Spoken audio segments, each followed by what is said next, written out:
بسم اللہ الرحمن الرحیم۔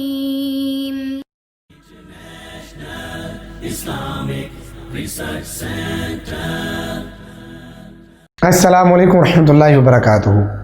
الحمدللہ والصلاۃ والسلام علی رسول اللہ، اما بعد۔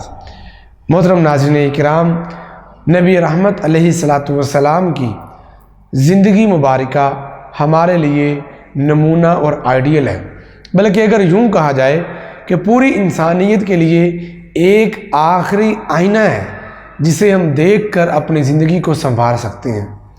اسی لیے ہمیں ہر آن چاہیے، ہر لحظہ چاہیے اور ہر وقت چاہیے کہ ہم آپ علیہ السلام کی سیرت کو پڑھیں، آپ کی سیرت کو اپنانے کی کوشش کریں۔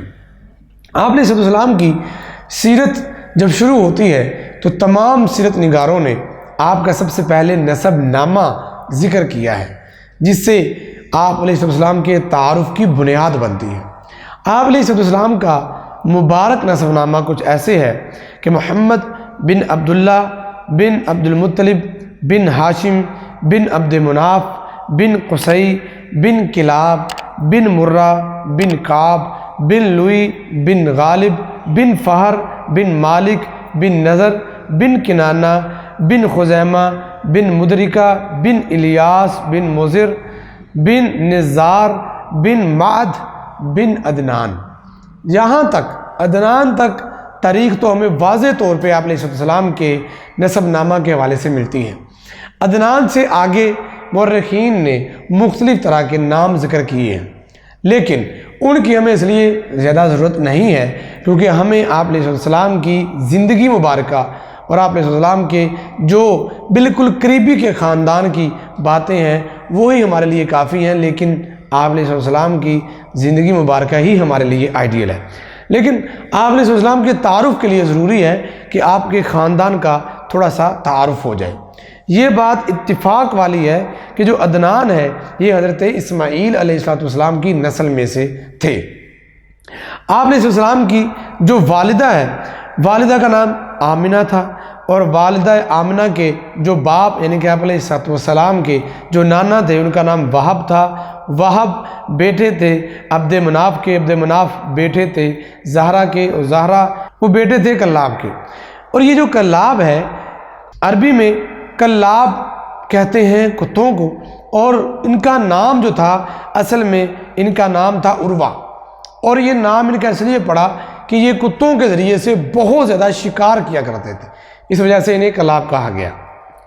بہرحال آپ علیہ السلام کا قبیلہ، آپ علیہ السلام کا قبیلہ قریش تو مشہور ہے، لیکن یہ قریش قبیلے کا کہاں سے نام پڑا یا اس کا اصل نام کیا تھا، اس کے حوالے سے چند ایک ضروری معلومات۔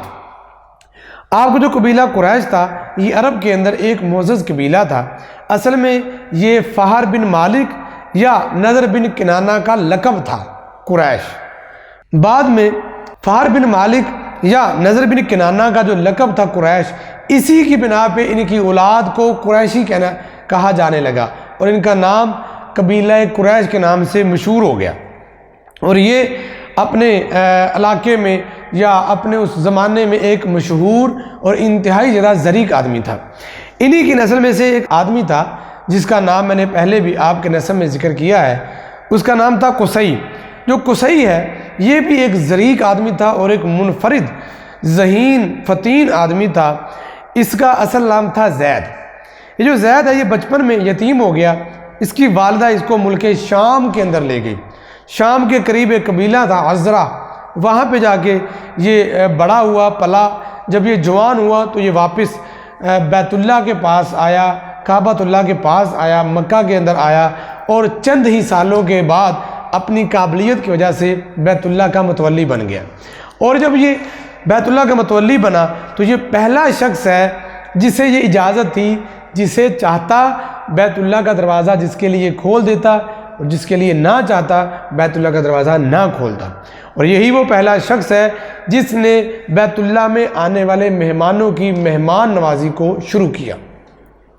یہ جو قصی تھا اس نے ایک اور کام کیا کہ قریش قبیلہ مختلف جگہ پہ آباد تھا مکہ سے باہر، اس نے سب کو اٹھایا اور انہیں مکہ کے اندر لے آیا، اور جب وہ مکہ کے اندر آ گئے تو انہیں مختلف ڈیوٹیاں تقسیم کی، اور مکہ کے قریب ہی ایک گھر جسے دار الندوہ کہا جاتا تھا وہ بنایا، جو اس وقت کی ایک پارلیمنٹ تھی، اور وہاں پہ شادی بیاہ کے مسائل، پنچایتیں، جھگڑے سارے وہیں پہ بیٹھ کر حل کیا کرتا تھا۔